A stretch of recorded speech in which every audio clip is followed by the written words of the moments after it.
People always say, when my children grow up, or when I make this amount of money, or when I'm this age, or when I finish my job, or when I finish doing this, or I finish traveling, then I'm going to do Dharma practice. But what I say to them is that won't happen. Why won't that happen?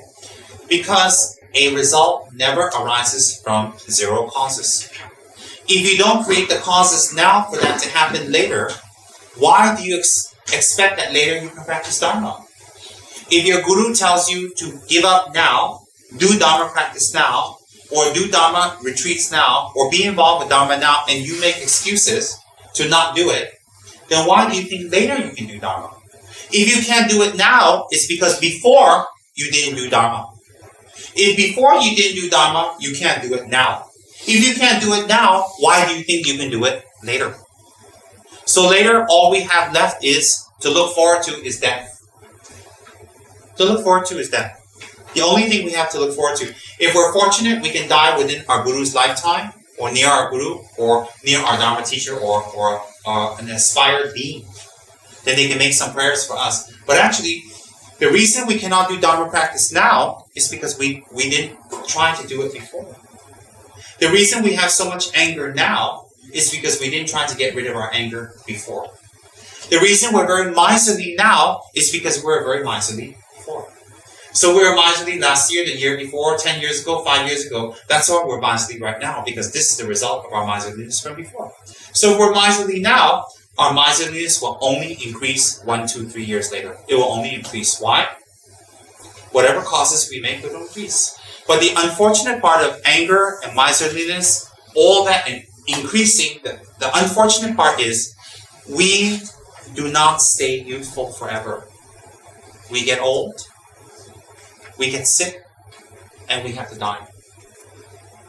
So the sad part is, last time we have a little bit of time to procrastinate.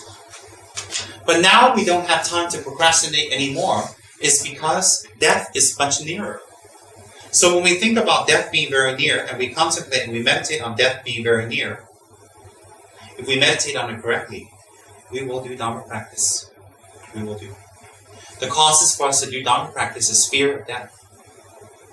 Fear of death. If we have no fear of death, we'll constantly get angry, play mind games, lie, cheat. We'll keep doing business. We'll keep taking care of families. We'll keep taking care of ourselves. We'll keep making excuses for not doing Dharma. We'll always do that. Why? Because we didn't contemplate on death. So therefore, if we're not able to do Dharma practice now, if we're not able to overcome anger now, if we're not able to develop some kind of powers now, it's because we didn't do anything last time. If we don't do anything last time, we don't have it now. If we don't have it now, we won't have it next time. If we don't have it next time, it'll be even worse because we're even closer to death, or maybe dead already. So that we have to think very carefully. Then some of us in this room may be very young, under 30. But by the time you get yourself together to do Dharma practice, the people you wish to benefit may be dead already. So either you will be dead, or the people you wish to benefit will be dead already. So when is the time? The time is now. Therefore, in relations to our personal practice, we have to create the causes. In relations to a practice for others, such as TKL, an abode or a place, abode, or a place to practice Dharma for others, we must create it now. Remember, the building has no consciousness. But the consciousness or the karma for the building is created by us. So therefore, we are in TKL's head office here now, and we're going to do a puja now. What's more important than the words and the puja is what I'm telling you, is to develop at this time a selfless wish. For the rest of my life,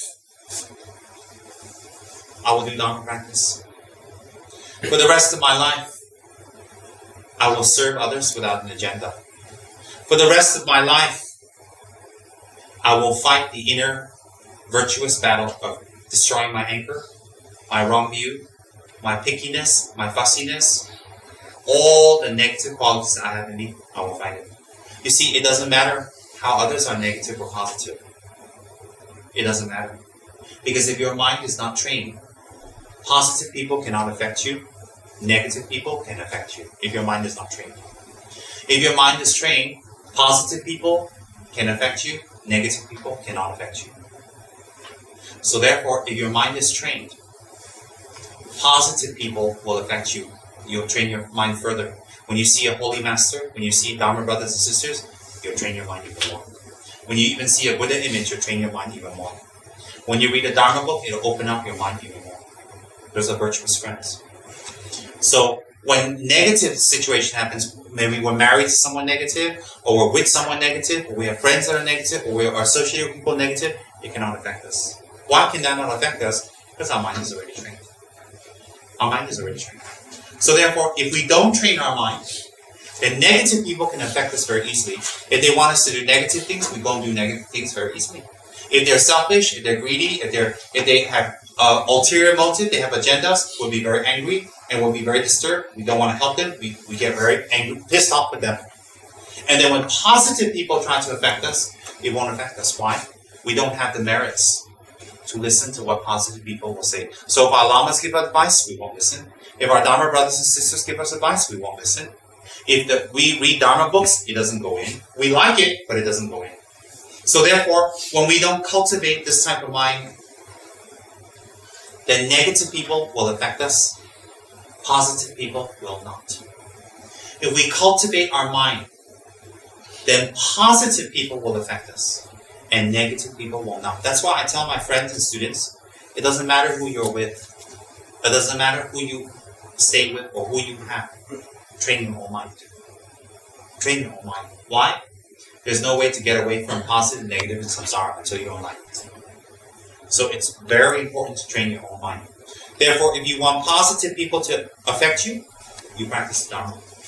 If you want negative people to affect you, you don't practice the Dharma. What is Dharma? The essence? Selfless mind without agenda. Selfless mind without agenda. So therefore, when do we start? Now. 5 minutes a day, 10 minutes a day, 15 minutes a day, and we increase it. We start now.